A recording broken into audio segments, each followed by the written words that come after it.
Student, विद्या creator से मैं निशा। फिर अभी जो मैं सॉल्व करा रही थी प्रतियोगिता दर्पण, उसी में हम क्रिकेट का या खेलकूद का देख लेते हैं कि क्या क्या इम्पोर्टेंट है। तो इसमें है ईरानी कप 2022 और 23। तो 2021 और 22 की जो रणजी ट्रॉफी है, 2021-22 की रणजी ट्रॉफी विजेता मध्य प्रदेश टीम व शेष भारत के बीच, तो किन किन के बीच हुआ है? मध्य प्रदेश टीम व शेष भारत टीम के बीच हुआ है और ये खेला गया है ग्वालियर में 1 से 5 मार्च 2023 में। और मैच 238 रनों से जीतकर शेष भारत टीम ने ईरानी कप पर कब्जा बरकरार रखा है। तो रन कितने मिले हैं जीत वाली टीम को? 238। जीता किसने है? शेष भारत टीम ने।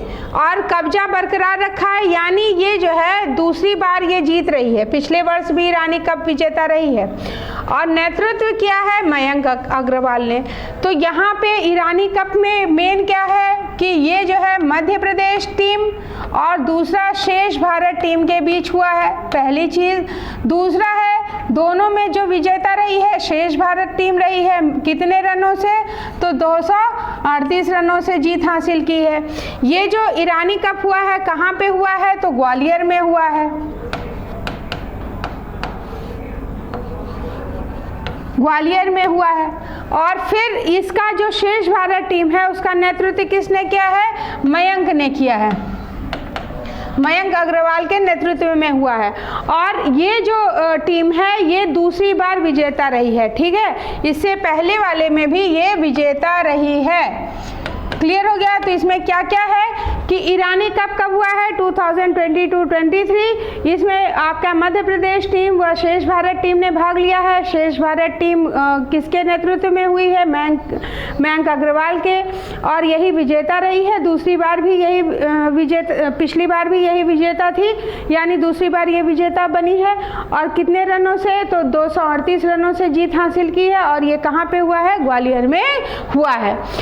फिर शेष भारत टीम के यशस्वी जायसवाल ने इस मैच की दोनों पारियों में शतक बनाए हैं। दोनों पारियों में यशस्वी जायसवाल ने शतक बनाए हैं। पहली पारी में 213 तथा दूसरी पारी में 144 रन बनाकर कुल 357 रन इस मैच में बनाए, जो ईरानी कप के इतिहास में किसी खिलाड़ी के अब तक के सबसे ज़्यादा रन। तो इसमें जो सबसे ज़्यादा रन बनाए हैं वो आपके यशस्वी जायसवाल ने बनाए हैं। कितने रन बनाए हैं? इन्होंने पहली पारी में 213 और दूसरी पारी में 144 रन, ठीक है। तो सबसे ज्यादा रन की अगर बात करें तो किसने बनाया है? यशस्वी जायसवाल ने बनाया है। पहली पारी में इन्होंने कितने बनाए हैं? 213। और दूसरी पारी में इन्होंने कितने बनाए हैं? 144 रन। क्लियर हो गया? और इसीलिए उन्हें क्या मैन ऑफ द मैच घोषित किया है। यानी ईरानी कप में जो आपकी विजित टीम थी उसके मैन ऑफ द मैच कौन है? यशस्वी जायसवाल, क्योंकि ये शेष भारत टीम के खिलाड़ी हैं। क्लियर हो गया? इसमें आपको क्या क्या याद करना है? ईरानी कप कब हुआ है? तो 2021-22 और रणजी ट्रॉफी के विजेता रही है मध्य प्रदेश टीम। और ये ईरानी कप हुआ है 2022-23 में मध्य प्रदेश टीम और शेष भारत टीम में। और शेष भारत टीम विजेता रही है और इसमें नेतृत्व किया है मयंक अग्रवाल ने। और ये मैच ग्वालियर में खेला गया है। मैन ऑफ द मैच आपके शेष भारत टीम के यशस्वी जायसवाल को घोषित किया गया है, क्योंकि इन्होंने पहली पारी में 213 रन और दूसरी पारी में 144 रन बनाए हैं। और जीत इन्होंने कितने रनों से हासिल की है? तो 238।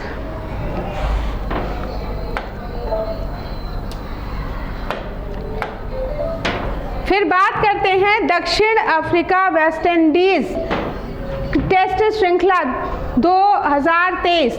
वेस्टइंडीज की क्रिकेट टीम ने दक्षिण अफ्रीका के दौरे पर 2 टेस्ट मैचों की श्रृंखला मार्च 2023 में खेली। यह दोनों मैच जीतकर दक्षिण अफ्रीका ने यह श्रृंखला 2-0 से जीती है। यानी दक्षिण अफ्रीका वेस्टइंडीज जो टेस्ट श्रृंखला 2023 है, तो वेस्टइंडीज की क्रिकेट टीम ने दक्षिण अफ्रीका के दौरे पर 2 टेस्ट मैचों की श्रृंखला मार्च 2023 में खेली है और यह दोनों मैच जीतकर दक्षिण अफ्रीका ने यह श्रृंखला 2-0 से जीती है। तो इसमें जीता कौन है? दक्षिण अफ्रीका। फिर भारत ऑस्ट्रेलिया श्रृंखला की बात करें तो सितंबर 2022 में T20 श्रृंखला खेलने के पश्चात 3 दिवसीय मैचों की श्रृंखला तथा बॉर्डर गावस्कर ट्रॉफी के लिए 4 टेस्ट मैचों की श्रृंखला खेलने के लिए ऑस्ट्रेलिया की यह क्रिकेट टीम भारत का दौरा फरवरी-मार्च 2023 में किया था और इसमें टेस्ट श्रृंखला 2-1 से जीतकर बॉर्डर गावस्कर ट्रॉफी पर कब्जा भारत ने बरकरार रखा। तो इसमें सिर्फ इतना ध्यान रखिएगा कि बॉर्डर गावस्कर ट्रॉफी किसने जीती है? तो भारत ने जीती है। ठीक है, तो बस इतना याद रखिएगा। भारत और ये हुई किसके बीच है? ऑस्ट्रेलिया के बीच। ठीक है, ऑस्ट्रेलिया और भारत के बीच बॉर्डर गावस्कर ट्रॉफी हुई है, जिसमें बॉर्डर गावस्कर ट्रॉफी भारत ने जीती है।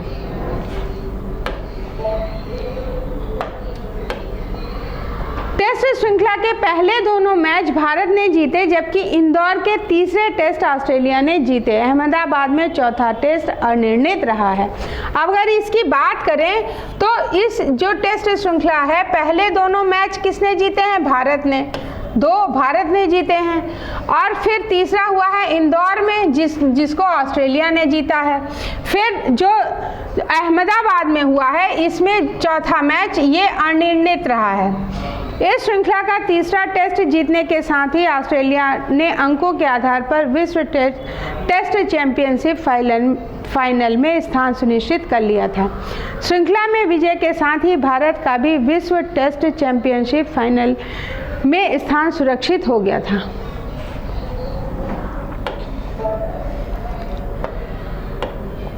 उपर्युक्त टेस्ट श्रृंखला के बाद में खेली गई 3 ODI मैचों की श्रृंखला ऑस्ट्रेलिया ने 2-1 से जीती। टेस्ट श्रृंखला में भारतीय टीम के कप्तान रोहित शर्मा थे और इसके कप्तान कौन थे? भारतीय टीम के कप्तानी कर रहे थे रोहित शर्मा, और जबकि ODI श्रृंखला में हार्दिक पांड्या भारतीय टीम के कप्तान थे।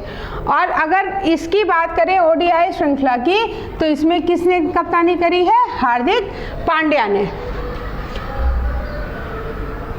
टेस्ट श्रृंखला में रोहित शर्मा, ODI श्रृंखला में हार्दिक पांड्या। ठीक है, ये ध्यान रखिएगा। इस श्रृंखला में विशाखापट्टनम में दूसरे एकदिवसीय मैच में भारतीय टीम 10 विकेट से पराजित हुई। फिर भारत व ऑस्ट्रेलिया के बीच ICC की दूसरी विश्व टेस्ट चैंपियनशिप का फाइनल 7 से 11 जून को ओवल में। अंतर्राष्ट्रीय क्रिकेट परिषद की दूसरी विश्व टेस्ट चैंपियनशिप का फाइनल मैच लंदन के ओवल में खेला जाएगा। ठीक है, तो ओवल का मैदान कहाँ पे है? लंदन में है। और यहाँ पे कौन सा हो रहा है? तो ये ICC की दूसरी विश्व टेस्ट चैंपियनशिप का फाइनल हो रहा है। 7 से 11 जून 2023 को खेला जाएगा। टेस्ट रैंकिंग की 2 शीर्ष टीम ऑस्ट्रेलिया व भारत के बीच यह मुकाबला खेला जाएगा। ठीक है, और ICC की पहली टेस्ट चैंपियनशिप का फाइनल 18 से 23 जून 2021 को साउथहैम्पटन में भारत व न्यूजीलैंड के बीच खेला गया था।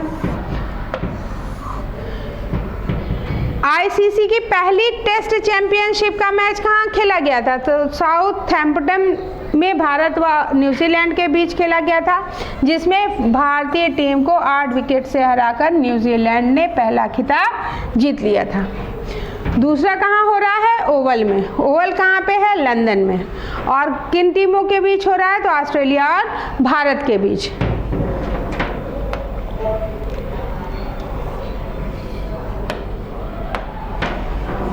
फिर 22-23 के लिए 26 क्रिकेटर पुरुषों की सीनियर टीम हेतु BCCI द्वारा अनुबंधित भारतीय क्रिकेट कंट्रोल बोर्ड ने भारत की पुरुषों की सीनियर क्रिकेट टीम के लिए 2022-23 के लिए 26 क्रिकेटरों के साथ सालाना अनुबंध की घोषणा 26 मार्च 2023 को की है।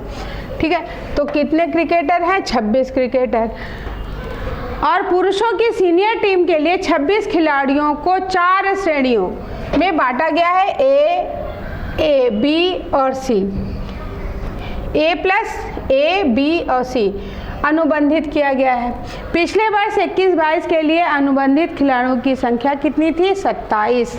तो अब कितनी हो गई है? 26। तो ध्यान में रखिएगा कि 27 जो है वो कब की है? पिछले वर्ष की, यानी 21-22 की। अगर आप 22-23 की बात करें तो कितने क्रिकेटर हो गए हैं? 26, यानी एक संख्या आपकी कम हो गई है।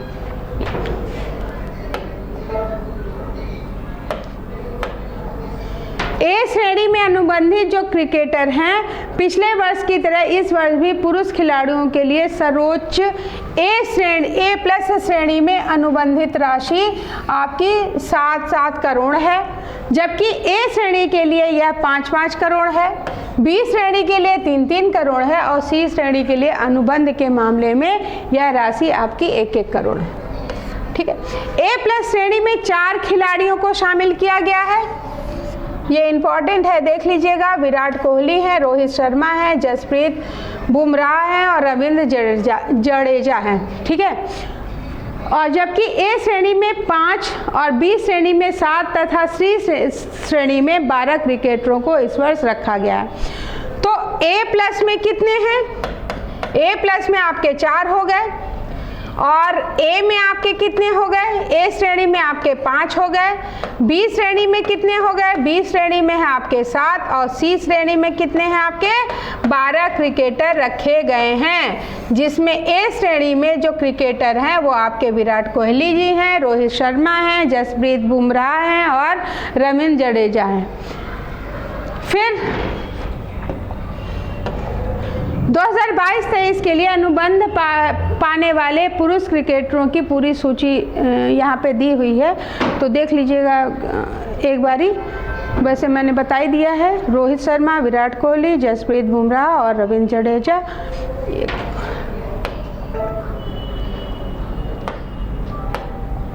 फिर विराट कोहली, रोहित शर्मा तथा जसप्रीत बुमराह पहले भी 2018-19, 2019-20, 20-21 और 21-22 के लिए A+ श्रेणी में ही अनुबंधित थे। ठीक है, रोहित थे ही, जसप्रीत बुमराह थे ही, ठीक है, और विराट कोहली थे ही।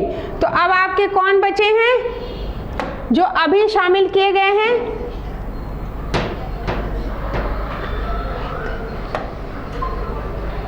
रोहित, विराट, इनको याद रख लीजिएगा। ठीक है, रविंद्र जडेजा को, ठीक है, ये तो थे ही, ये इस बार की सूची में, तो इनको मोस्ट इम्पॉर्टेंट है, इनको याद रख लीजिएगा। फिर ए श्रेणी में पिछले वर्ष भी 5 क्रिकेटर अनुबंधित किए गए थे और इस वर्ष अग्रलिखित जो 5 क्रिकेटर हैं वो देख लेते हैं। हार्दिक पांड्या हैं, रविचंद्रन अश्विन हैं, मोहम्मद शमी हैं, ऋषभ पंत हैं और अक्षर पटेल हैं।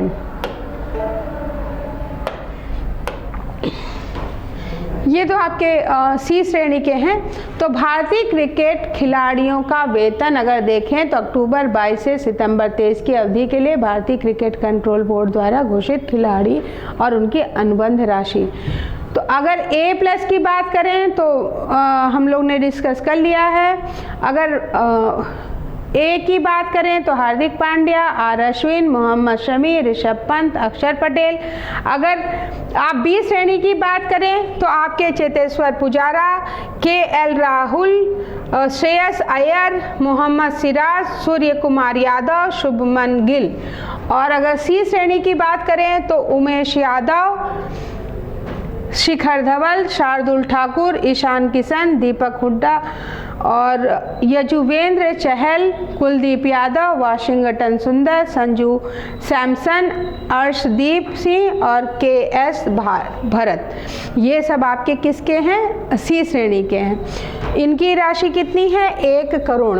ठीक है, इनकी 1 करोड़ है, इनकी 7 करोड़ है, इनकी 5 है और इनकी 3 है। अब कौन शामिल है और कौन नहीं शामिल है, किनको A+ में शामिल किया गया है, तो ये तो आपको याद रहेगा, लेकिन किनको B और C में करा गया है ये शायद आप भूलेंगे, तो इसको आप याद कर लीजिएगा। हो सकता है कि 3 नाम दूसरे से दे दें और 1 नाम आपका अलग दे दें जो वो पूछ रहे हैं, तो आपको ये क्लियर पता होना चाहिए। यानी ये जो चार्ट है वो मोस्ट इम्पॉर्टेंट है, और इसमें यह भी कि कितने करोड़ की राशि अनुबंधित करी गई है, तो ये भी आपसे पूछा जा सकता है।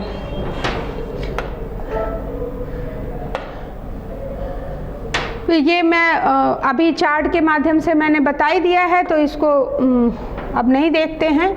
चलिए फिर नई न्यूज़ पे चलते हैं। कोलकाता के सयानतन दास भारत के 21वें ग्रैंड मास्टर, ठीक है। तो भारत के जो हैं सयानतन दास भारत के 81वें ग्रैंड मास्टर हैं। कोलकाता के 26 वर्षीय शतरंज खिलाड़ी सयानतन दास ने ग्रैंड मास्टर खिताब के लिए 2500 अंकों की आवश्यकता 26 जनवरी 2023 को फ्रांस ओपन का खिताब जीतकर पूरी कर ली है। अब देख लेते हैं इम्पॉर्टेंट क्या क्या है। पहली चीज़ है कि किसने जीता है, तो सयानतन दास। ये कहाँ के हैं, कोलकाता के हैं। अगर ग्रैंड मास्टर की बात हो रही है तो शतरंज खिलाड़ी हैं ये। और कितने अंकों की आवश्यकता थी, तो 2500 अंकों की आवश्यकता थी। और ये जो ओपन का खिताब हुआ है फ्रांस के कांस में हुआ है। और ग्रैंड मास्टर खिताब के लिए आवश्यक 3 ग्रैंड मास्टर नाम 2017 में ही उन्होंने प्राप्त कर लिए थे। इस प्रकार ग्रैंड मास्टर खिताब के लिए 6 वर्ष की प्रतीक्षा उन्हें करनी पड़ी। कोलकाता के सयानतन दास भारत के 81वें ग्रैंड मास्टर हैं और पश्चिम बंगाल के 11वें हैं ये, ठीक है। अगर पश्चिम बंगाल की बात करें तो 11वें हैं क्योंकि कोलकाता से रिलेटेड हैं। अगर यहाँ की भारत की बात करें तो 81वें स्थान पे हैं। और उससे पूर्व यह खिताब पाने वाले भारत के 80वें खिलाड़ी चेन्नई के विघ्नेश NR थे, ठीक है। तो 80वें कौन है, विघ्नेश NR, ठीक है। और 81वें कौन है, 81वें आपके सयानतन दास। और अगर हम पश्चिम बंगाल की बात करें, पश्चिम बंगाल की बात करें तो ये कौन से हैं, 11वें। क्लियर हो गया, ये याद कर लीजिएगा, इम्पॉर्टेंट है। जिन्होंने इस खिताब के लिए अपनी पहली इलो रेटिंग सयानतन से 1 सप्ताह पूर्व जर्मनी के एक टूर्नामेंट में पूरी करी थी। विघ्नेश ने भी 3 ग्रैंड मास्टर 9 से पहले ही प्राप्त करे हुए थे।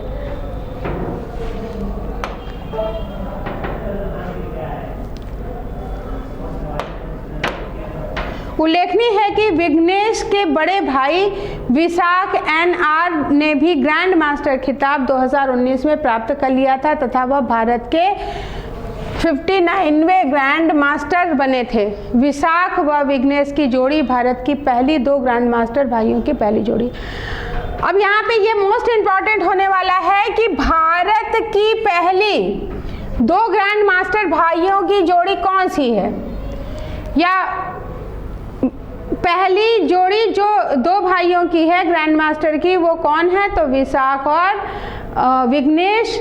विशाख का स्थान कितना है आपका 59वां और 80 आपका है विघ्नेश का, तो ये ध्यान में रखिएगा। फिर बात करते हैं बैडमिंटन की। ऑल इंग्लैंड ओपन बैडमिंटन 2023 मार्च 2023 में बर्मिंघम इंग्लैंड में संपन्न all Indian open badminton tournament में पुरुषों व महिला वर्ग के एकल खिताब क्रमशः अगर देखें कि पुरुषों और महिलाओं का, तो ली शेफगेन व आन से यंग ने जीते। चीन की जो ली शेफगेन हैं वो फाइनल मुकाबले में अपने ही देश के शी युकी को हराकर पुरुषों का एकल खिताब उन्होंने जीता था। तो ये जो ली शेफगेन हैं वो चीन की हैं। फाइनल मुकाबले में उन्होंने अपने ही देश की केशी युकी को हराया था और पुरुषों का एकल खिताब इन्होंने जीता था। वही महिलाओं के एकल खिताब के लिए चीन की चेन यूफी को फाइनल में दक्षिण कोरिया की आन से यंग ने हराया। ठीक है, तो अगर पुरुषों की बात करें तो चीन की ही हैं ली शेफेंग और उन्होंने अपने ही देश के केसी युकी को हराया है और पुरुषों का एकल खिताब जीता है। और महिलाओं की बात करें तो चीन की चेन यूफी को फाइनल में दक्षिण कोरिया की आन से यंग ने हराया है। और पुरुषों का युगल खिताब अगर बात करें तो इंडोनेशियाई खिलाड़ियों की जोड़ी ने महिला युगल दक्षिण कोरिया की जोड़ी ने, यानी पुरुषों का युगल खिताब किसने जीता है? इंडोनेशिया। अगर महिलाओं के युगल की बात करें तो दक्षिण कोरिया की जोड़ी ने। तथा मिश्रित खिलाड़ियों की, अब यहाँ पे ध्यान रखिएगा कि अगर यहाँ पे हम बात कर रहे हैं एकल की, यानी एक पुरुष एक महिला एकल हो गया। पुरुष युगल यानी दो पुरुष दो महिलाएं। ठीक है, ये पुरुष। मिश्रित में क्या होगा? एक पुरुष एक महिला। क्लियर हो गया? तो ये मिश्रित खिलाड़ियों की जोड़ी के नाम रहा है। इन सभी युगल विजेताओं व उप विजेताओं के नाम तालिका में दर्शाए गए हैं। तालिका एक बार समझ लीजिएगा, सब याद हो जाएगा।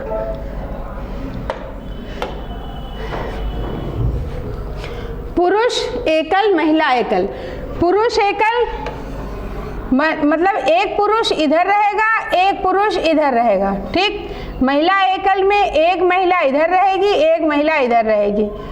पुरुष युगल में दो पुरुष इधर रहेंगे और दो पुरुष इधर रहते हैं। और महिला युगल में दो महिला इधर रहेंगी और दो महिला इधर रहती हैं, इनके बीच होगा। ठीक है। और मिश्रित युगल में एक पुरुष और एक महिला, एक पुरुष और एक महिला। क्लियर हो गया? अब देख लेते हैं कौन। तो पुरुष एकल का खिताब किसने जीता है? ली शेफगेन। कहाँ की हैं? चीन की। उप विजेता कौन रही? शी युकी, ये भी चीन की रही हैं। फिर महिला एकल की बात करें तो आन से यंग दक्षिण कोरिया की विजेता रही हैं और किसके बीच हुआ है? तो चे यूफी के बीच हुआ है और ये चीन की हैं। फिर पुरुष युगल की बात करें तो विजेता फजर अल्फियान व मोहम्मद रहे हैं और रियान दोनों इंडोनेशियाई। उप विजेता की बात करें अगर तो मोहम्मद असहान व हेंद्रा सेतियावान दोनों इंडोनेशियाई हैं उप विजेता। यानी इंडोनेशिया से ही हुआ है और विजेता कौन रहा है? फजर अल्फियान व मोहम्मद रियान। फिर महिला युगल की बात करें तो महिला युगल में किम सो और योंग कोंग ही, ये दोनों कोरिया की थी। उप विजेता जिनके बीच हुआ है वो हैं बाई खान्ना व ली सो ही, दोनों दक्षिण कोरिया की हैं। अब इसको क्या करना है आपको कि इसमें आपको देश भी पूछा जा सकता है आपसे, किनके बीच हुआ है, कौन जीता है ये पूछा जा सकता है, किसको पराजित किया है ये पूछा जा सकता है, या उप विजेता कौन है ये पूछा जा सकता है, किस देश की है ये पूछा जा सकता है। तो इसको आपको ध्यान रखना है सिर्फ। जैसे ली शेफगेन पुरुष युग एकल, कहाँ के हैं? चीन की। किसको हराया है? शी युकी को। ली शेफगेन शी युकी। ठीक है, तो शी युकी पराजित हुई हैं किससे? ली शेफगेन से। तो पहला याद हो गया होगा। फिर महिला एकल की बात करें तो महिला एकल में आपकी विजेता रही हैं आन से यंग दक्षिण कोरिया। आन से यंग दक्षिण कोरिया। और हराया किसने इनको? किसको हराया इन्होंने? तो चेन यूफी को। कहाँ की है ये? चीन की। तो चेन यूफी का चेन भैया खो गया है। ठीक है, तो चेन यूफी हार गई हैं किससे? आन से यंग। इन्होंने अपनी आन बचा ली है। ऐसे भी शब्द पकड़ के याद कर सकते हैं। आन बचाली, आन से यंग कहाँ की है? दक्षिण कोरिया की। चेन यूफी चीन की, और ये क्या है? महिला एकल। ठीक है। फिर पुरुष युगल की बात करें तो फजर अल फियाज और मोहम्मद रियान। फजर अल फियान और मोहम्मद रियान जो है दोनों इंडोनेशिया के हैं, ये विजेता हैं। और इन्होंने मोहम्मद एहसान, इन्होंने एहसान ही नहीं लिया, ठीक है, तो मोहम्मद एहसान और हेंद्रा सेतियावान दोनों को हराया है। याद हुआ? सेतियावान याद कर लो। सेती ये कुछ नहीं लेते हैं। सेती जो गांव की भाषा होती है कि सेती हम नहीं लेंगे, मतलब बिना बदले में कुछ दिए मैं कुछ नहीं लूँगा। तो ऐसे भी याद कर सकते हैं आप कि हेंद्रा सेतिवान ने एहसान नहीं लिया है। किससे? फजर अल्फियान और मोहम्मद रियान से। याद हो गया? 4-5 बारी बोलिएगा, याद हो जाएगा। फिर विजेता किम सो और योंग कोंग ही, ये दोनों हैं दक्षिण कोरिया के। और अगर उप विजेता या किसको हराया है की बात करें तो बाई खान्ना और ली सो ही दोनों को, ये दोनों दक्षिण कोरिया के हैं। फिर मिश्रित युगल की बात करें तो झेंग सीवी, हांग यांग क्योंग। झेंग सीवी और हांग यांग योंग ये जीती हैं और हराया है इन्होंने सियंज जाय चार यू जुंग, दोनों दक्षिण कोरिया के हैं, इनको इन्होंने हराया है।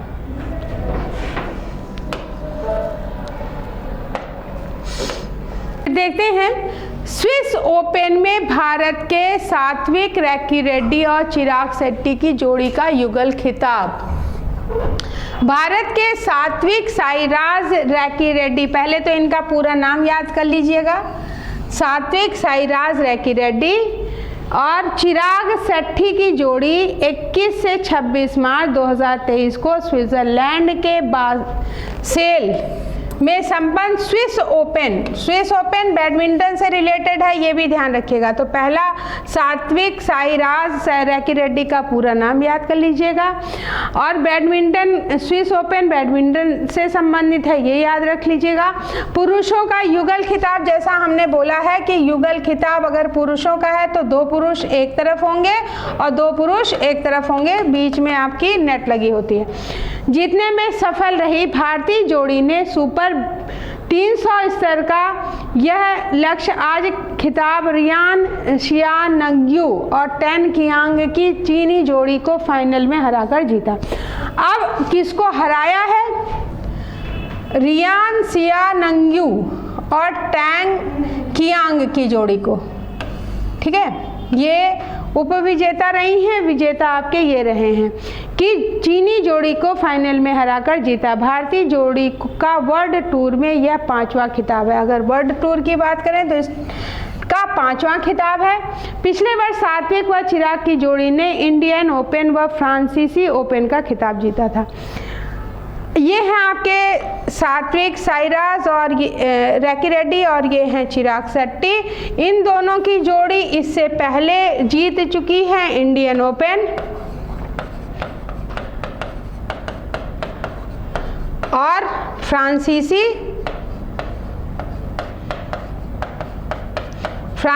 ओपन, ये जीत चुके हैं। अब इन्होंने कौन सा जीता है? Swiss open. हराया किसको है? हराया है आपके रियान शियानग्यू और टैंग कियांग को। क्लियर हो गया? भारत के सात्विक साईराज रैंकीरेड्डी व चिराग शेट्टी ने स्विट्जरलैंड के बासेल में जो स्विस ओपन बैडमिंटन हुआ है उसका युगल जीता है, और इन्होंने चाइना के रियान शियानग्यू और टैंग कियांग को हराया है। अगर भारतीय जोड़ी का वर्ल्ड टूर देखें तो ये इनका 5वां खिताब था, और पिछले वर्ष ही सात्विक और चिराग की जोड़ी ने इंडिया ओपन व फ्रांसीसी ओपन का खिताब भी जीता है।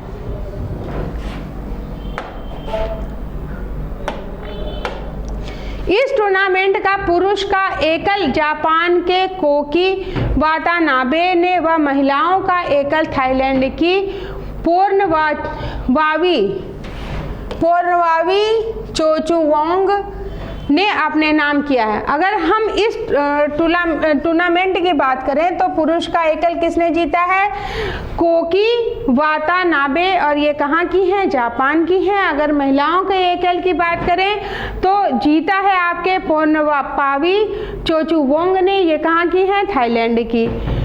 महिलाओं का युगल जापान जोड़ी ने जीता है। पुरुषों का युगल अभी हम डिस्कस कर चुके हैं, और महिलाओं के युगल की अगर बात करें तो जापानी जोड़ी ने जीता है, जबकि मिश्रित युगल चीनी खिलाड़ियों के नाम रहा है। सभी स्पर्धाओं के विजेताओं व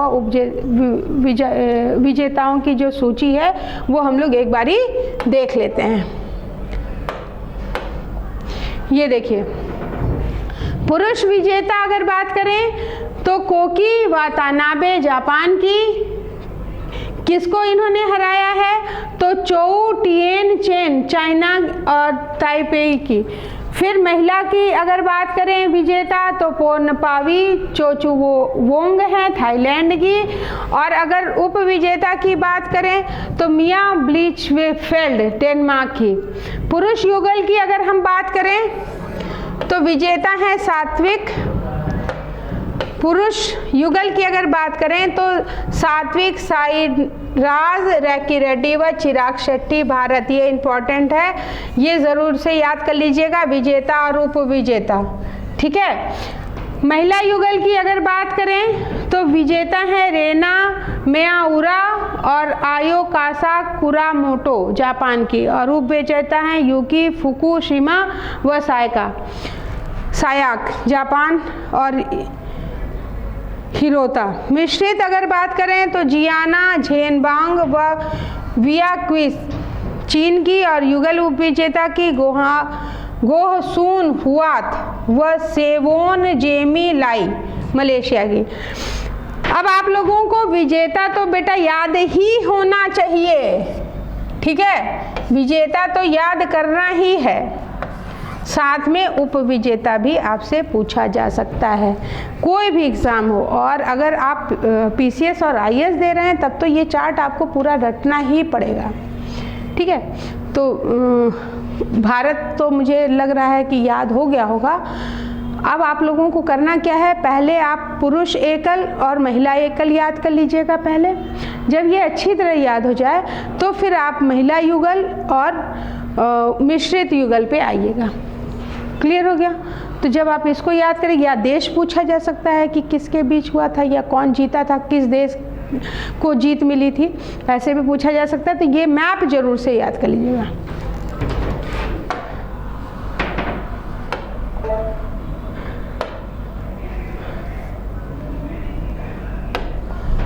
फिर टेबल टेनिस अगर बात करें तो विश्व टेबल टेनिस स्टार कंटेडर प्रतियोगिता 2023। तो सबसे पहले ध्यान रखिएगा कि स्टार कंटेडर प्रतियोगिता किससे संबंधित है? वो आपकी संबंधित है टेबल टेनिस से।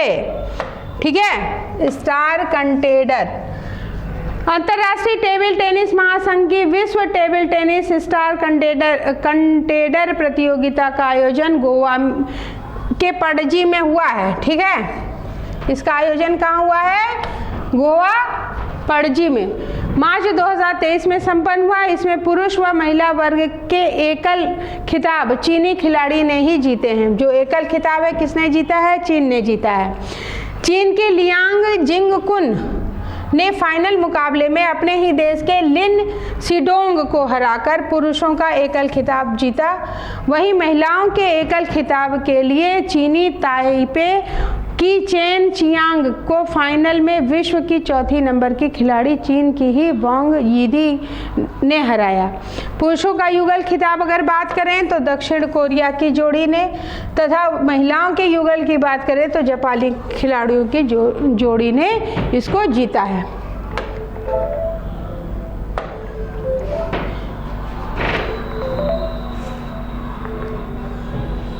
फिर 84वीं जो सीनियर राष्ट्रीय और अंतर्राज्यीय टेबल टेनिस चैंपियनशिप हुई है उसके विजेता और उप विजेता देख लें तो सी साथियान, PSPB।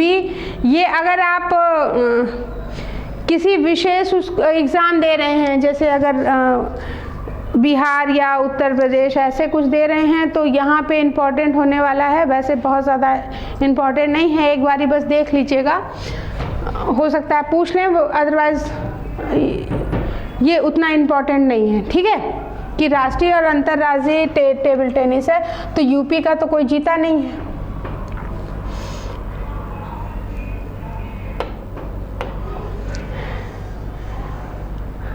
RBI का है, महाराष्ट्र का है, PSPB पश्चिम बंगाल, बंगाल और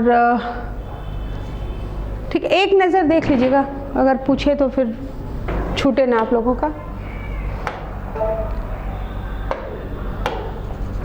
फिर टीम स्पर्धाएं अगर देखें तो पुरुष वर्ग विजेता पेट्रोलियम स्पोर्ट प्रमोशन बोर्ड और उप विजेता रेलवे स्पोर्ट्स प्रमोशन बोर्ड। महिला वर्ग में भी देखें तो रिजर्व बैंक ऑफ इंडिया, उप विजेता तमिलनाडु।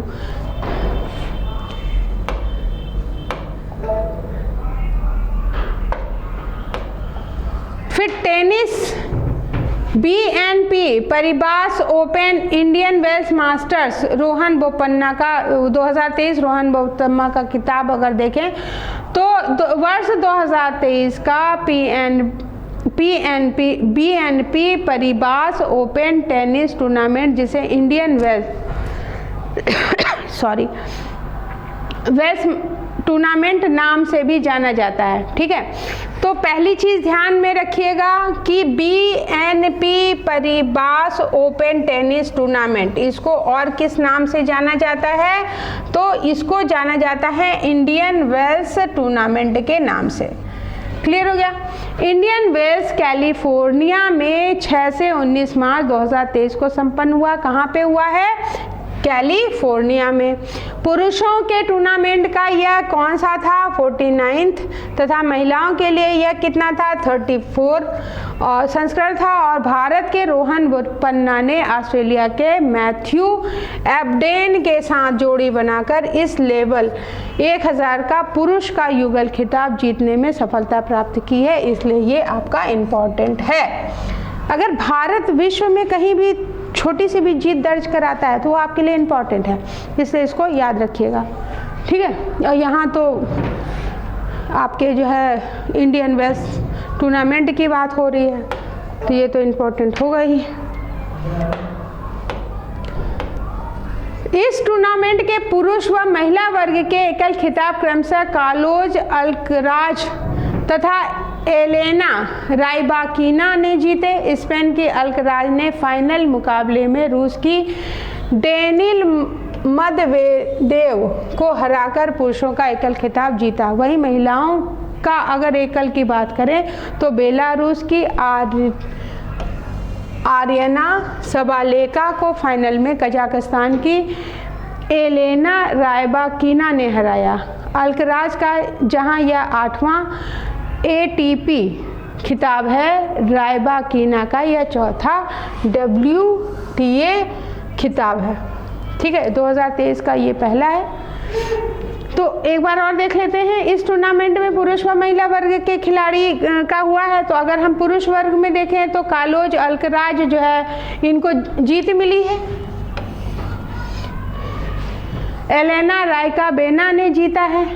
कार्लोस अल्कराज का एलेना राइबाकिना ने जीता है। स्पेन के अल्कराज ने फाइनल मुकाबले में रूस की डेनिल मेदवेदेव को हराया। और हराया किसको है? डेनिल मेदवेदेव को। और अगर महिलाओं की बात करें तो किसने जीता है? आर्या सबालेका ने। और हराया किसको है? कजाकिस्तान की आपकी एलेना राइबाकिना को।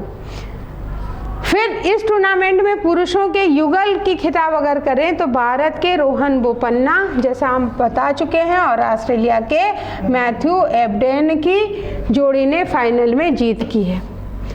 और नीदरलैंड के वेस्ले कूलहाफ व ब्रिटेन के नील स्कप्स्की की जोड़ी को हराकर यहाँ जीत हासिल करी है। अगर महिलाओं के युगल की बात करें, महिला युगल की, ये पुरुष युगल में हम लोग ने जीत यानी भारत के रोहन बोपन्ना और ऑस्ट्रेलिया के मैथ्यू एबडेन ने जीत हासिल करी है। ये मोस्ट इम्पॉर्टेंट है।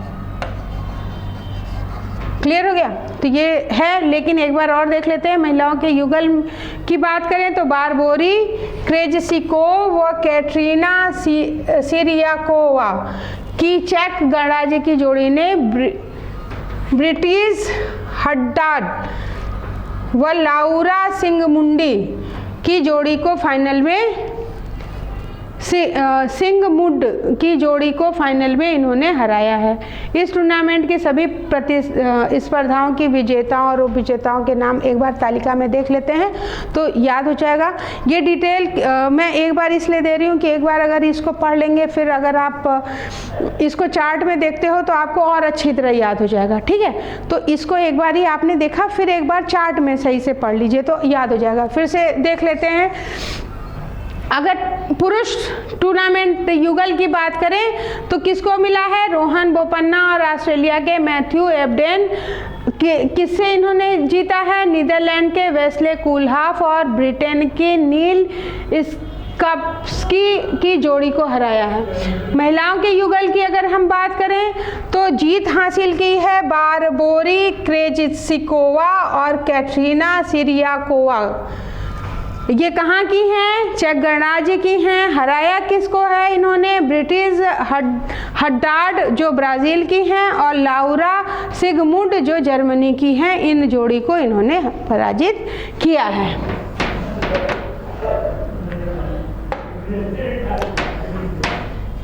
अब अगर हम देखें तो सिर्फ आपको याद क्या करना है? पुरुष एकल, महिला एकल, महिला एकल, पुरुष युगल, महिला युगल, ये इतना ही तो याद करना है। ठीक है, अब पुरुष युगल में कौन था विजेता? Carlos Alcaraz. कहाँ के थे? स्पेन के। उप विजेता कौन है? डेलिन मदवेदेव जो रूस के हैं। फिर महिला एकल की बात करें तो विजेता कौन है? Elena Rybakina. और कहाँ की हैं? तो कजाकिस्तान की। उप विजेता की बात करें तो आर्यना सबालेका। कहाँ की हैं? बेलारूस की हैं। ये भी याद कर सकते हैं कि सब लेके नहीं जा पाई। ठीक है, तो थोड़ा सा याद हो जाएगा। आर्य के नाम से याद कर सकते हो कि हमारे यहाँ आर्य थे, लेकिन इस बार महिला एकल का जो BNP Paribas Open Indian Wells Masters का खिताब था वो ये नहीं जीत पाई हैं। फिर विजेता रोहन बोपन्ना भारत के, मैथ्यू एबडेन ऑस्ट्रेलिया के, इन्होंने जीता है कौन सा? पुरुष युगल। हराया किसको है? वेस्ले कूलहाफ नीदरलैंड के और नील स्कप्स्की ब्रिटेन की। फिर महिला युगल की बात करें तो बारबोरा क्रेजसिकोवा व कैटरीना सिरियाकोवा ये चेक गणराज्य की, ये जीते हैं। और हारा कौन है? ब्रिटिश हड्डाड माझिया और ब्राज़ील की और लाउरा सिंगमुड ये जर्मनी की है। ठीक है, ये चार्ट अच्छी तरह से याद कर लीजिएगा।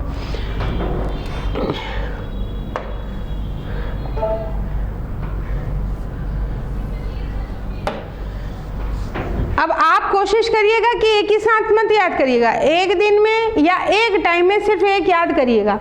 चिंतन और मनन की प्रक्रिया होनी चाहिए। सिलेक्शन के लिए चिंतन और मनन जरूरी है।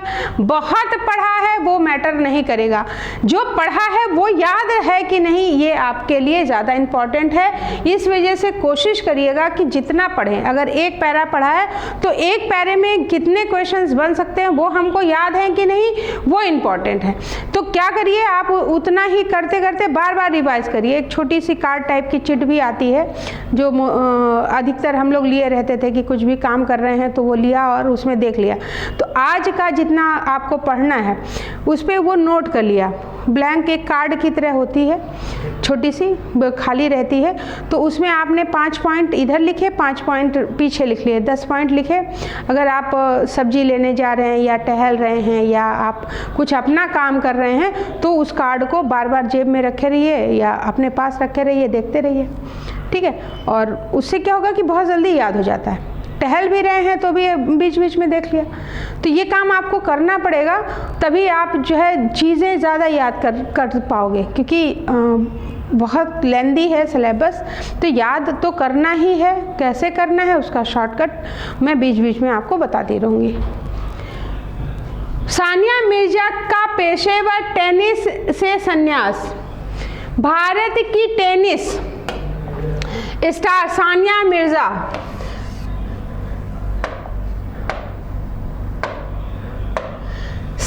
मिर्जा ने 2 दशक से अधिक के अपने शानदार पेशेवर कैरियर के पश्चात फरवरी 2023 में दुबई ओपन टेनिस में खेलने के पश्चात, तो ये पूछा जा सकता है कि किसने संन्यास लिया है, तो ये तो सबको पता होगा। अब दूसरा क्वेश्चन ये पूछा जा सकता है कि कब लिया, तो ये लिया है आपका फरवरी 2023 में। कौन सा ओपन खेलने के बाद, तो दुबई ओपन टेनिस खेलने के बाद इन्होंने संन्यास ले लिया है। ये आपका तीसरा क्वेश्चन। फिर पेशेवर टेनिस से विदाई ले ली है 2023 में, पेशेवर टेनिस में प्रवेश के पश्चात 2003 में। ये अच्छा, इन्होंने कब शुरुआत करी है, तो करी है 2003 में। ये आपका चौथा। अपना अंतिम टूर्नामेंट अमेरिका की मेडिसन कीज के साथ जोड़ी बनाकर फरवरी 2023 में दुबई ओपन में उन्होंने खेला, जिसमें पहले ही दौर में वह पराजित हुई, ठीक है। अब इसमें ये जीती थी कि हारी थी? हारी थी, यानी ये पराजित हुई थी।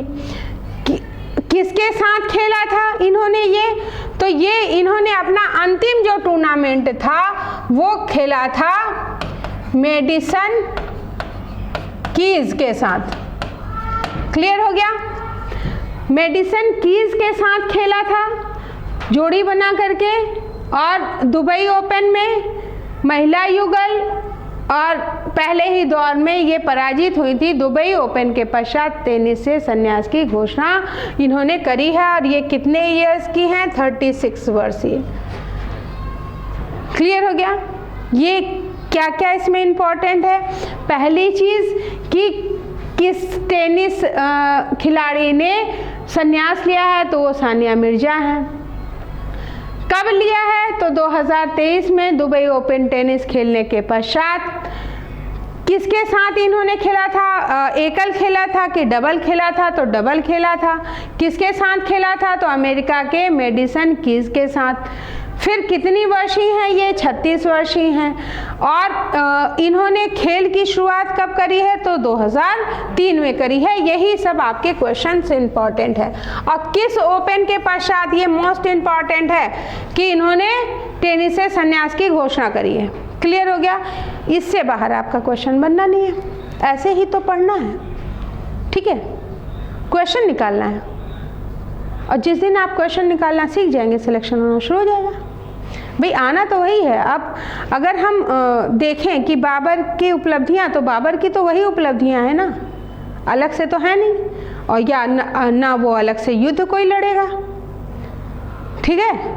जो आपकी पृथ्वी है या जो ज्वार भाटा आता है, तो उसकी कंडीशन सेम ही होगी, चाहे इस बुक से पढ़िए, चाहे उस बुक से पढ़िए, चाहे जिस भी बुक से पढ़िए। तो एक ही बुक को सही से पढ़ लीजिए। क्लियर हो गया? तो चलिए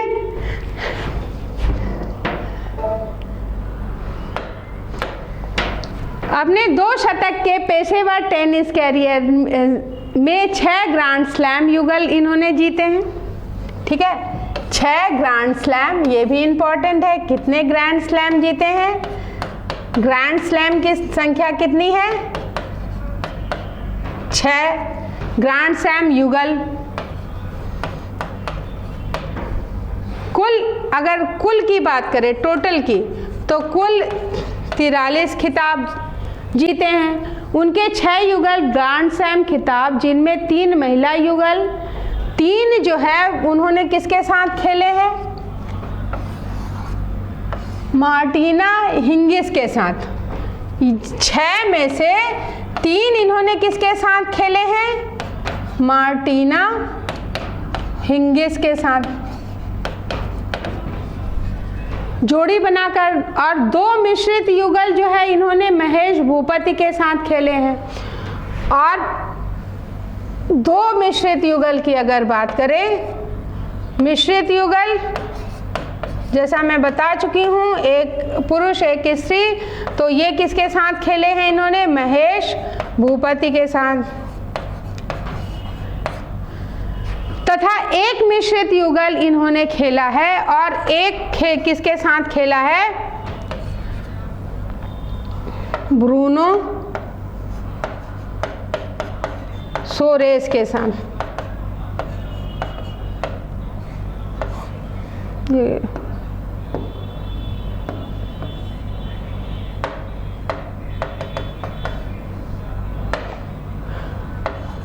सोरेस है, सोरेस के साथ। क्लियर हो गया?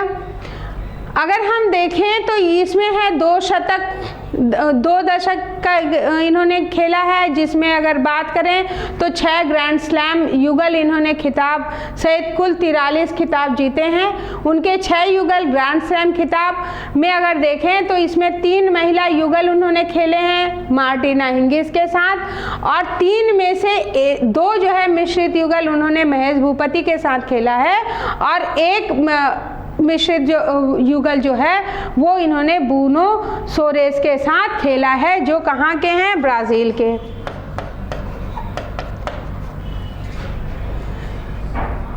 और इसमें इनको जीत भी मिली है। ठीक है, इसी वर्ष 2023 में ऑस्ट्रेलियाई ओपन में मिश्रित युगल स्पर्धा में रोहन बोपन्ना के साथ ये जोड़ी बनाकर फाइनल तक वहाँ पहुँची थी। फाइनल तक किसके साथ पहुँची थी? रोहन बोपन्ना के साथ।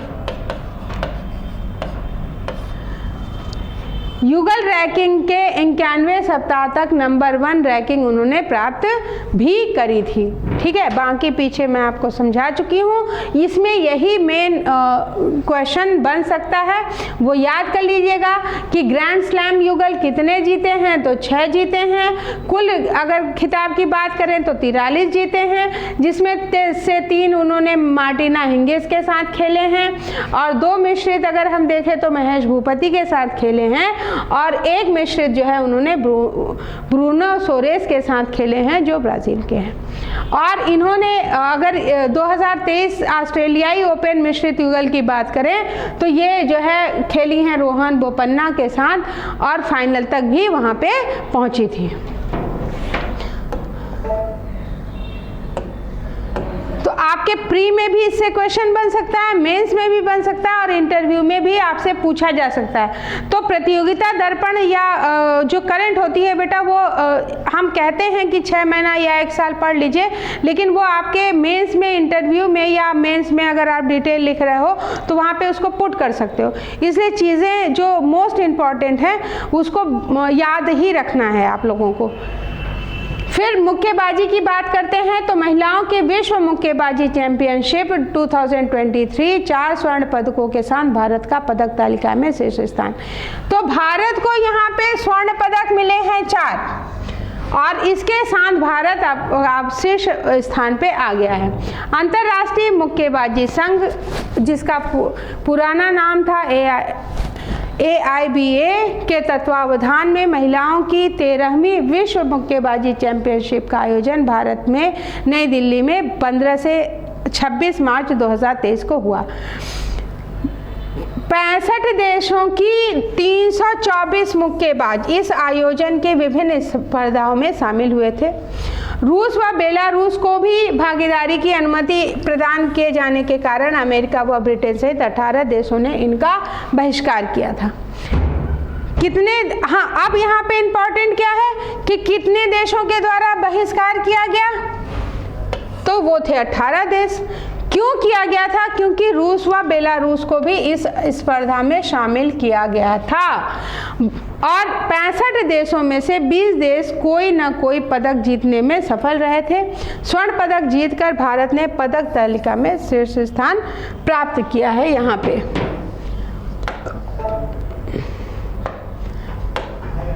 फिर स्वर्ण, 3 स्वर्ण, 1 रजत, 3 कांस्य सहित कुल 7 पदक इस आयोजन में जीते तथा 7 पदक तालिका में दूसरा स्थान प्राप्त किया चाइना ने और तीसरा स्थान रहा है आपका रूस का।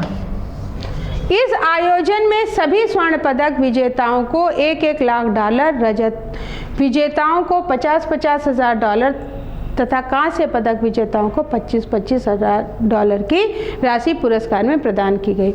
इस आयोजन के शुभंकर जो कि एक चीता था को वीरा नाम दिया गया। तो वीरा मोस्ट इंपॉर्टेंट है,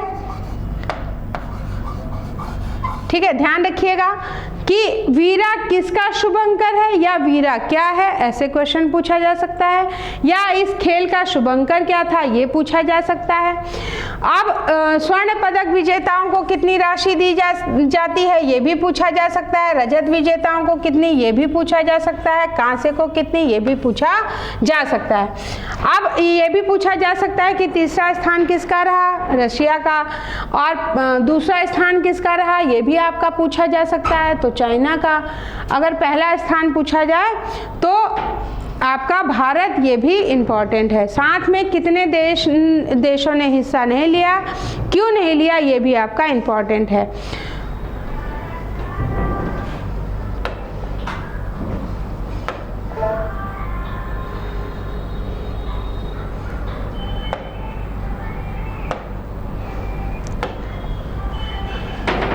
अब देख लेते हैं भारतीय स्वर्ण पदक विजेता नीतू गंधास, ये हैं जिन्होंने 48 किलोग्राम वर्ग में जीत हासिल करी है। निकहत जरीन, ये 50 किलोग्राम, और लवलीना बोरगोहेन, ये 75 किलोग्राम वर्ग में रही हैं, और स्वीटी बुरा 81 किलोग्राम वर्ग में इन्होंने जीत हासिल करी है। तो एक बार इनको देख लीजिएगा, नाम पूछा जा सकता है, ये वाला तो आपका मोस्ट इम्पॉर्टेंट है ही है।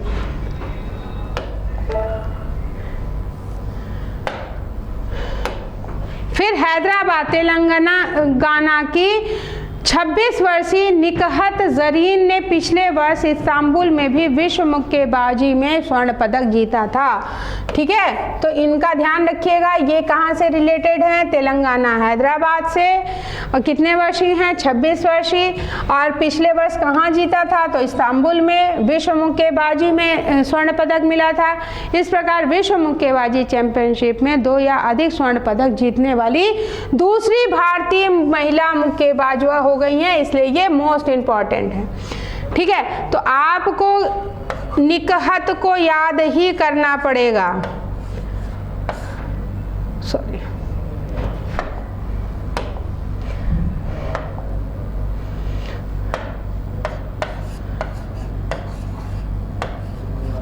निकहत जरीन, ठीक है, ये क्या है, कहाँ की, तो निकहत जरीन पहली चीज ये हैदराबाद तेलंगाना की हैं। दूसरी चीज क्या है कि इन्होंने पिछले वर्ष कहाँ पे हुई थी, इस्तांबुल में। यहाँ पे इन्होंने क्या जीता था, इस्तांबुल में स्वर्ण जीता था। और ये विश्व मुक्केबाजी चैंपियनशिप में 2 या अधिक स्वर्ण पदक जीतने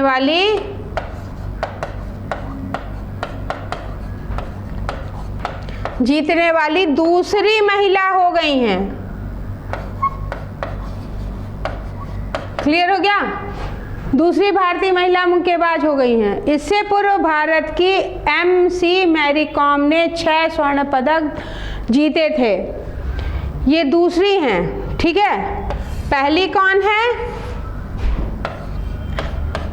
MC मैरी कॉम।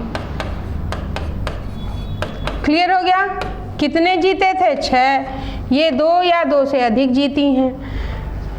ठीक है। अब मैरी कॉम का अगर हम देखें तो 2002, 2005, 6, 8, 10, 18 में इन्होंने स्वर्ण पदक जीता था। भारत ने महिलाओं की विश्व मुक्केबाजी चैंपियनशिप में कुल 14 स्वर्ण पदक अब तक जीते हैं। इनमें 6 स्वर्ण MC मैरी कॉम ने, 2 निकहत जरीन ने जीते हैं। इसके अतिरिक्त 2006 में सरिता देवी, जेनी RL तथा लेखा केसी ने अपने अपने वर्गों में स्वर्ण पदक जीते थे। क्लियर हो गया? पहले स्थान पे कौन है आपकी? मैरी कॉम जी हैं। क्यों? क्योंकि इन्होंने 6 स्वर्ण पदक जीते हैं। दूसरे स्थान पे कौन है? निकहत जरीन, क्योंकि इन्होंने 2 जो है स्वर्ण पदक आपके जीते हैं। फिर तीसरे नंबर पे अगर हम बात करें अन्य की, तो अन्य में एक एक जो जीता है वो आपकी हैं सरिता देवी, फिर जेनी RL तथा लेखा केसी। क्लियर हो गया? लेखा केसी जो है ये आपकी हो गई। तो पहली फिर से देख लीजिए, MC मैरी कॉम 6, निकहत जरीन 2, और अगर हम एक एक की बात करें तो आपकी हैं सरिता हैं, लेखा केसी हैं, और आपकी हैं जेनी। और अब 2023 में निकहत जरीन के अतिरिक्त नीतू गंधास, लवलीना बोरगोहेन, स्वीटी बुरा ने 2023 में भी जीत हासिल करी है। और इसके साथ अगर 2023 भी अगर हम प्लस कर देते हैं तो कौन कौन आ गया? आपका आ गया नीतू, इनका नाम याद रखिएगा, लवलीना और बोरगोहेन, स्वीटी बुरा, ये सब स्वर्ण वाले हैं। ठीक है, ये स्वर्ण पदक वाले हैं सारे। क्लियर? पहला, दूसरा और अन्य में। तो ये पूछा जाए कि अब तक किन किन को स्वर्ण पदक मिल चुका है तो कौन नहीं है, तो इनको एक बार ध्यान रखिएगा तो आपको खुद ही याद आ जाएगा। दूसरा, ये तो निकहत जरीन और मैरी कॉम तो मोस्ट इम्पॉर्टेंट है ही हैं। ठीक है, पहला स्थान तो हमेशा इम्पॉर्टेंट होता है, इतिहास तो पहला ही रचेगा ना। ठीक है, तो वो तो इम्पॉर्टेंट है ही है।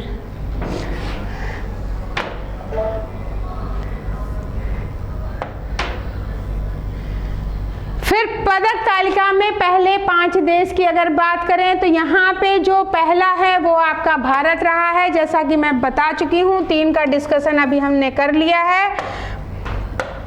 भारत, चीन, रूस, फिर इटली, ब्राज़ील, मोरक्को। ठीक है, अब इनको कितने? भारत को 4 मिले हैं स्वर्ण, चीन को 3 मिले हैं, रूस, इटली, ब्राज़ील, मोरक्को को 1-1 मिला है।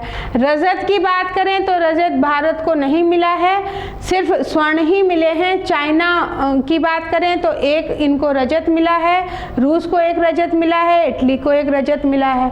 कांसे की बात करें तो रशिया को 1 जो है कांसे मिला है। अगर टोटल की बात करें तो टोटल में आपका ये देखिए योग 4, 7, 3, 2, 2, 2, यानी कुल जो है वो आपका है 48। क्लियर हो गया?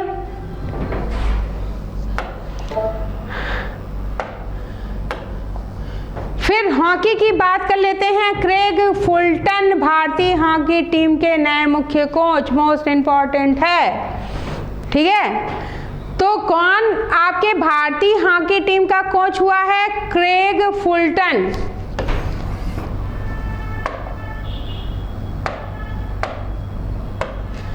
क्रेग फुलटन ये भारतीय हॉकी टीम के नए मुख्य कोच बने हैं। दक्षिण अफ्रीका के क्रेग फुलटन भारत की पुरुषों की हॉकी टीम के मुख्य कोच होंगे। इस आशय की घोषणा हॉकी इंडिया ने मार्च 2023 में की है।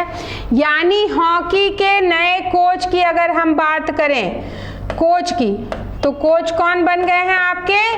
Craig Fulton.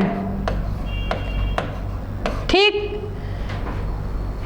हॉकी इंडिया के अनुसार आवश्यक औपचारिकताएं पूरी करने के पश्चात शीघ्र ही वह दायित्व ग्रहण करेंगे। इस पद पर ग्राहम रीड, जिन्होंने जनवरी 2023 में हुए विश्व कप में भारतीय टीम के खराब प्रदर्शन के कारण त्यागपत्र दिया था, का स्थान लेंगे।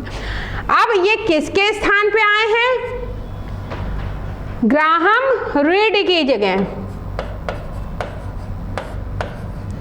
ठीक है, पहले कौन थे? ग्राहम रीड थे। अब कौन होंगे? क्रेग फुलटन होंगे। ग्राहम रीड ने त्यागपत्र क्यों दिया था? क्योंकि जनवरी 2023 में जो विश्व कप हुआ था उसमें भारतीय टीम का प्रदर्शन उनके मुताबिक अच्छा नहीं था और वहाँ पे जैसा वो चाह रहे थे वैसा परफॉर्मेंस टीम ने नहीं किया था।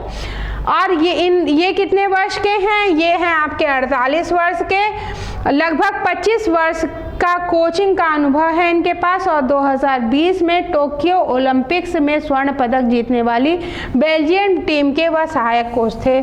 अब इसके पहले ये क्या थे? भारत के कोच, भारतीय हॉकी टीम के कोच होने के पहले तो ये थे बेल्जियम के टीम के कोच, बेल्जियम टीम के सहायक कोच रहे हैं। ठीक है, क्लियर हो गया? तो अगर हम बात करें भारतीय हॉकी टीम के नए कोच की तो वो हमारे नए कोच रहे होंगे क्रेग फुलटन। ये कितने वर्ष के हैं? 48 वर्ष के। किस देश से हैं ये? तो दक्षिण अफ्रीका के हैं। ये भी मोस्ट इम्पॉर्टेंट है कि ये कहाँ के हैं, तो दक्षिण अफ्रीका के हैं। और इसके पहले कौन थे हमारे यहाँ के कोच? तो ग्राहम रीड थे। और ग्राहम रीड ने त्यागपत्र क्यों दिया था? क्योंकि जनवरी 2023 में विश्व कप में भारतीय टीम का प्रदर्शन अच्छा नहीं रहा था। और अगर बात करें ये इससे पहले कहाँ कार्यरत थे, तो ये बेल्जियम की टीम में सहायक कोच के रूप में कार्यरत थे। क्लियर हो गया?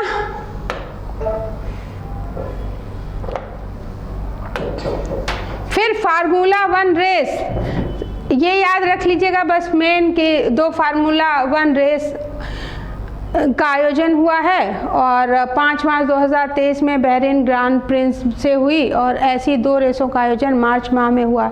इनमें 5 मार्च 2023 की बहरीन की जो आपकी फार्मूला रेस हुई है, 19 मार्च की सऊदी अरब की भी इसमें जो है शामिल हुआ है। तो बहुत ज़्यादा इम्पॉर्टेंट हमको इसमें नहीं लग रहा है, तो मेन जो इम्पॉर्टेंट था वो मैंने आपको पढ़ा दिया है, एक बार ही देख लीजिएगा। ठीक है, आज के लिए इतना ही। Thank you.